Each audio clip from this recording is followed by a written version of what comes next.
British আমলের সেই 5 আইনটি আবার ফিরিয়ে আনছে পশ্চিমবঙ্গ।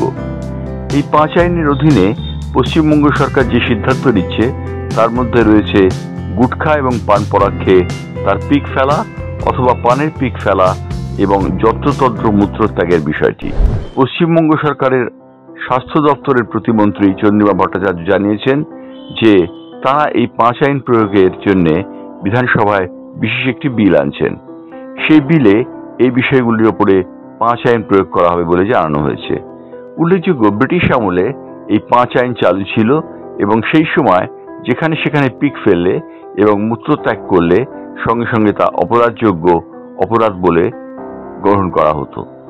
উল্লেখযোগ্য যে পশ্চিমবঙ্গের মুখ্যমন্ত্রী মমতা বন্দ্যোপাধ্যায় নিজে এই আইন প্রবর্তনের ব্যাপারে বিশেষভাবে উৎসাহী। তার উৎসাহী এই আইন চালু হচ্ছে বলে জানিয়েছেন মন্ত্রী চন্দ্রিমা ভট্টাচার্য।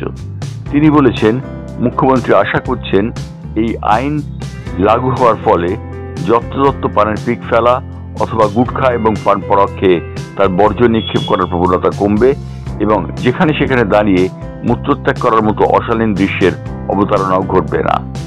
মুখ্যমন্ত্রী মমতা বন্দ্যোপাধ্যায় এই বিলটিতে সবার সাহায্য চেয়েছেন বলে জানা গিয়েছে। তিনি বলেছেন, পশ্চিমবঙ্গের স্বাস্থ্য এবং সৌন্দর্য রক্ষার জন্য এই বিলটির প্রয়োজনীয়তা রয়েছে। উল্লেখযোগ্য যে 5 আইন একটা সময় ব্রিটিশ আমলে প্রযোজ্য ছিল। ব্রিটিশ আমলে বিভিন্ন জায়গায় এই 5 আইন প্রয়োগের ফলায় পশ্চিমবঙ্গের বেশ কিছু সৌন্দর্য সাধিত হয়েছিল বলে মনে করা হচ্ছে। মুখ্যমন্ত্রী মমতা বন্দ্যোপাধ্যায় বলেছেন, এই বিল চালু হলে অবশ্যই পশ্চিমবঙ্গের সুশাসন ফিরবে এবং পশ্চিমবঙ্গে সৌন্দর্যায়ন ঘটবে। ব্যুরো রিপোর্ট, বাংলার পালস টিভি।